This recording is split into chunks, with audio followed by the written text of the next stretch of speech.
এরপর অবশেষে কিন্তু গ্রাম পঞ্চায়েত ভিত্তিক চাকরির বিজ্ঞপ্তি প্রকাশিত হয়েছে। যারা বিশেষ করে এখানে আপনাদের এলাকার মধ্যে গ্রাম পঞ্চায়েতে চাকরি করতে চান তাদের জন্য আজকের এই বিজ্ঞপ্তি খুবই গুরুত্বপূর্ণ। কারণ কি, খুবই যে ইনফরমেটিভ ভিডিও আজকের কিন্তু এই ভিডিওটির মাধ্যমে আপনারা দেখতে পারবেন। কারণ এখানে প্রচুর গ্রাম পঞ্চায়েতের নাম রয়েছে বিভিন্ন জেলা থেকে। আপনারা যদি পাশের গ্রাম পঞ্চায়েতে আবেদন করতে চান সেটাও কিন্তু এখানে সম্ভব। আর এখানে যোগ্যতা যেটা প্রয়োজন সেটা কিন্তু শুধুমাত্র মাধ্যমিক পাস শিক্ষাগত যোগ্যতায় গ্রাম পঞ্চায়েতে কর্মী নিয়োগের এই মুহূর্তে একটি চাকরির বিজ্ঞপ্তি প্রকাশিত হয়েছে।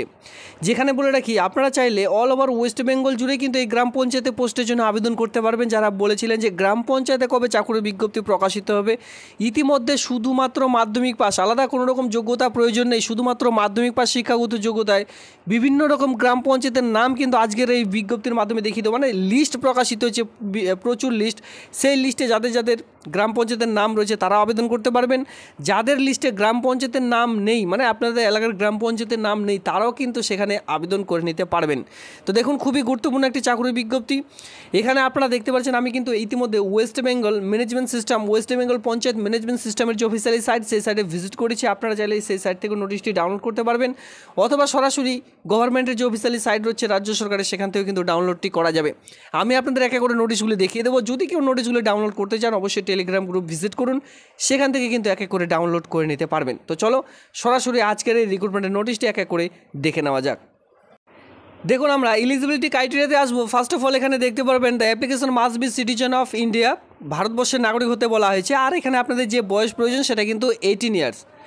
তো এখানে বুঝতে পেরেছেন এখানে আপনাদের ভারতবর্ষের জাস্ট এখানে নাগরিক হতে হবে। তো আপনাদের এখানে গ্রাম পঞ্চায়েতের লিস্ট আমি দেখাচ্ছি। সেই গ্রাম পঞ্চায়েতে যদি আপনার নাম থাকে, মানে সেই গ্রাম পঞ্চায়েতে আপনাদের গ্রাম পঞ্চায়েতের লিস্টে যদি আপনার গ্রাম পঞ্চায়েতের নাম থাকে তাহলে আবেদন করা যাবে। আর যদি না থাকে সেক্ষেত্রে কিন্তু আবেদনটি করা যাচ্ছে। শুধু মাথায় রাখবেন আপনাদের ভারতবর্ষের নাগরিক হতে হবে, আর 18+ বা 18-এর মধ্যে আপনাদের কিন্তু বয়স হতে হবে, ঠিক আছে। এর সঙ্গে দেখুন এখানে কী বলা হয়েছে, the minimum educational qualification matriculation or etc equivalent board. তো এখানে বলা হয়েছে শুধুমাত্র 10 স্ট্যান্ডার্ড পাস শিক্ষাগত যোগ্যতায় নিয়োগটি করতে চলেছে।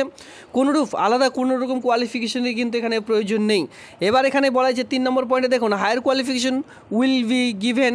যদি আপনারা বিশেষ করে হায়ার কোয়ালিফিকেশন, ধরুন আপনার এইচএস রয়েছে বা বিএ পাস রয়েছে, আপনারা এই সকল দিতে চান দিতে পারেন, কোনোরূপ অসুবিধা নেই, সেটাও কিন্তু এখানে ধার্য। তবে কম্পিউটার অপারেশন যদি থেকে থাকে, handling of knowledge in the account in preferred, তাদেরকে কিন্তু এখানে আগে যোগ্যতা দেওয়া হয়ে থাকবে যারা কম্পিউটারে কাজ জানেন। মাথায় রাখবেন। তো এখানে শিক্ষাগত যোগ্যতা থেকে শুরু করে আমি বলে দিচ্ছি কী কী পয়েন্ট এলিজিবিলিটি ক্রাইটেরিয়াতে। ফার্স্ট অফ অল 18 বা 18+ আপনাদের বয়স লাগবে। এর সঙ্গে 10 স্ট্যান্ডার্ড পাস শিক্ষাগত যোগ্যতা লাগবে। এর সঙ্গে নর্মালি 6 মান্থ অথবা 1 ইয়ার একটি কম্পিউটার সার্টিফিকেট থাকলে খুবই ভালো হয়, আপনারা কিন্তু অগ্রাধিকার পেয়ে যাবেন। এই হচ্ছে 3 রকম জাস্ট কোয়ালিফিকেশন বা ক্রাইটেরিয়া। এর সঙ্গে আমরা চলে আসবো, দেখতেই পাচ্ছেন নেম অফ দ্য গ্রাম পঞ্চায়েত। প্রথমে দেখে দিচ্ছি নেম অফ দ্য গ্রাম পঞ্চায়েত। গ্রাম পঞ্চায়েতগুলি দেখে রাখুন, এক এক করে আমি আপনাদের গ্রাম পঞ্চায়েতগুলি দেখিয়ে দিচ্ছি, আর ধীরে ধীরে স্ক্রল ডাউন করছি যাতে করে আপনারা আপনাদের গ্রাম পঞ্চায়েতের নামগুলো এখান থেকে দেখে নিতে পারেন। দেখুন আমি ধীরে ধীরে এখানে গ্রাম পঞ্চায়েতের নাম দেখিয়ে দিচ্ছি, আর পাশেই দেখতে পারবেন ব্লক ওয়াইজ কিন্তু এখানে গ্রাম পঞ্চায়েতগুলি ভাগ করে দেওয়া হচ্ছে। মানে যে ব্লক রয়েছে সেই ব্লকের আন্ডারে যতগুলি গ্রাম পঞ্চায়েতে এই পোস্টিংগুলি রয়েছে প্রত্যেকটি গ্রাম পঞ্চায়েতের নাম এক এক করে দেখতে পারবেন। এভাবে করে আরেকটি নতুন ব্লকে চলে এসেছি, এটা কিন্তু আরও একটি নতুন গ্রাম পঞ্চায়েত। দেখুন গ্রাম পঞ্চায়েতের লিস্টগুলি শুধুমাত্র আপনারা দেখতে থাকুন, আমি কিন্তু ধীরে ধীরে স্ক্রল ডাউন করছি যাতে করে আপনারা এখানে সুবিধা হয়, আপনারা দেখতে পারেন। আরও নিচের দিকে আসুন, আরও গ্রাম পঞ্চায়েতের নাম অলরেডি রয়েছে। দেখুন মানে এক কথায় ব্লক ওয়াইজ যতগুলি গ্রাম পঞ্চায়েত রয়েছে, যেই সকল জায়গায় পোস্টিংগুলি ফাঁকা রয়েছে সেই সকল জায়গায় এই সকল পোস্টগুলি আপনারা পেয়ে যাচ্ছেন। দেখতে থাকুন, আমি ধীরে ধীরে স্ক্রল ডাউন করে দিচ্ছি। প্রচুর গ্রাম পঞ্চায়েত রয়েছে, তো তার জন্য আপনাদের কী করতে হবে, নোটিশটি অবশ্যই ডাউনলোড করে নিতে হবে। এবার রিক্রুটমেন্টের নোটিশটি ডাউনলোড করার জন্য অবশ্যই টেলিগ্রাম গ্রুপ ভিজিট করুন, সেখানে কিন্তু আমি নোটিশটির লিঙ্ক প্রোভাইড করে দিয়েছি, চাইলে সেখান থেকে আপনারা ডাউনলোড করে নিতে পারবেন। দেখুন গ্রাম পঞ্চায়েত, কতগুলি গ্রাম পঞ্চায়েত এখানে রয়েছে, প্রচুর গ্রাম পঞ্চায়েতের নাম কিন্তু আপনারা এখান থেকে দেখে নিতে পারবেন। ধীরে ধীরে স্ক্রল ডাউন করুন, আরও নিচে রয়েছে প্রচুর, আমি আপনাদের ভিডিওতে বারবার বলেছি যে প্রচুর গ্রাম পঞ্চায়েতের নাম কিন্তু এখানে আপনারা দেখে নিতে পারবেন। এরপরে আপনাদের মনে কোয়েশ্চেন থাকতেই পারে যে আবেদনটির লাস্ট ডেট কী রয়েছে। দেখুন বিফোর 23/6/2025 এই আবেদনটির লাস্ট ডেট রয়েছে। এই মাসের 23 তারিখ পর্যন্ত আবেদন করা যাবে, মানে হাতে কিন্তু এখনও অনেক সময় আপনারা পেয়ে যাচ্ছেন এই আবেদনটি করবার জন্য।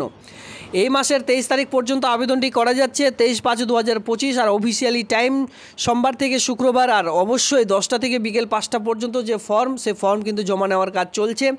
আর এর সঙ্গে সোম থেকে শুক্রবারের মধ্যেও যদি সরকারি কোনোরূপ ছুটি থাকে, সেক্ষেত্রে সেদিন কিন্তু ফর্মটি জমা নেওয়া হবে না। তো সেক্ষেত্রে সোম থেকে শুক্রবারের মধ্যে ছুটির দিন বাদে আপনারা কিন্তু নিজেরাই সেই অফিসে গিয়ে, মানে ব্লক অফিস, যেহেতু এখানে বিডিও অফিসে রাখা হচ্ছে, বিডিও অফিসে গিয়ে ফর্মটি জমা করে দেবেন। তাছাড়া আমি অ্যাড্রেস আপনাদের দেখিয়ে দিব, বাই পোস্ট নাকি বাই হ্যান্ডের মাধ্যমে জমা করবেন, সমস্ত রকম ক্রাইটেরিয়া দেখিয়ে দেবো। তার আগে চলো অফলাইনে ফর্মেটটা একটু দেখে নিই। দেখুন প্রসেসিং কি রয়েছে, এই যে আবেদন, এই আবেদনটি যে আপনাদের প্রসেসিং, মানে এই চাকরিটি পাওয়া পর্যন্ত আপনাদের প্রসেসিং কি রয়েছে। সবার প্রথমে আপনারা ফর্মগুলি জমা করবেন। এখানে অনেকের ভুল ত্রুটি থাকবে, সেই সকল ফর্মগুলি রিজেক্ট করে দেওয়া হবে, সেই অনুযায়ী স্ক্রুটনি করা হবে। দেখতেই পাচ্ছেন সেই স্ক্রুটনি, মানে সেই সকল ফর্ম যখন আপনারা জমা করছেন তারা কিন্তু অবশ্যই ভেরিফাই করবে।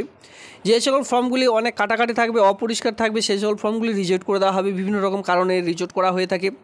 রিজেক্ট করবার পর যাদের অলরেডি ফর্মগুলি সাবমিট থাকবে ঠিকঠাকভাবে, তারা তো অবশ্যই ডাক পাবেন। এবার এখানে কি বলা হয়েছে, তাদের জন্য একটি শর্ট লিস্ট তৈরি করা হবে। সেই শর্ট লিস্ট অনুযায়ী আপনাদের কিন্তু ডাকা হবে কল ফর ইন্টারভিউর জন্য। আর ইন্টারভিউর ভিত্তিতেই পুরো প্রসেসটিকে কমপ্লিট করতে চলেছে। কোনোরূপ এখানে কিন্তু রিটেন টেস্ট নেই। এই যে ইন্টারভিউ, সেটা কিন্তু যদি শিক্ষাগত যোগ্যতা, মানে শিক্ষার্থীর যে হার জমা যারা করেছেন, অ্যাপ্লিকেন্টের হার যদি বেশি হয়, সেক্ষেত্রে কন্টিনিউ 1 সপ্তাহ ধরে এই যে ইন্টারভিউ, এই ইন্টারভিউ কিন্তু চলবে। সেক্ষেত্রে কাকে কোন দিন ডাকা হবে সেটা কিন্তু পরবর্তীতে আপনাদের জিমেল আইডি এবং কি কন্ট্যাক্ট নাম্বারের মাধ্যমেই জানিয়ে দেওয়া হবে। তো সেক্ষেত্রে দেখুন, short list will be called for interview. যাদের ফর্ম একেবারে ঠিক থাকবে তারা কিন্তু ইন্টারভিউর জন্য ডাক পাবেন।